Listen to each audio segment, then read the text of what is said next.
Për dallim nga java e kaluar, çmimet e Bylmetit këtë hënë kanë shënuar rënje të ndjeshme. Këtë thot tregtari Zhuj Morina, i cili në tavolinën e tij ofron produkte të ndryshme nga Bylmeti. Ka rënje çmimeve. Besojmë se o krizë për shembull që konsumatorët se nuk kanë por ka rënje. Po megjithatë na për shembull si prodhues, janë shajtu për shembull koncentratat ato, po ka rënje çmimeve. Ka. E interesimi i blerësve si është? Po ka shumë ndërsum që vinë me ble çdo javë. I kemi shtërinë e rregull. Mirë po njën nga blerësit që e takuam sot në këtë hapësirë tregu, tha se çmimet janë pak të larta për standardin tonë. Me standardin e popullsisë sonë janë relativisht larta. Nuk kanë mundësi të mbulojnë me të ardhuna që kanë, po mendoj pjesa dërmuese e popullsisë.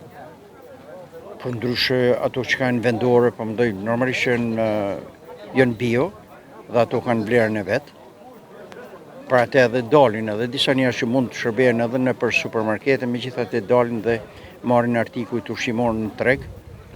Atë pjesë që po mendoj janë prodhim vendor dhe janë bio. Ndonse tregtarët nuk i kanë të ekspozuara çmimet, syri mëson se 1 kilogram gjizë nga 2.5 euro sot ka kushtuar vetëm 1.5 euro.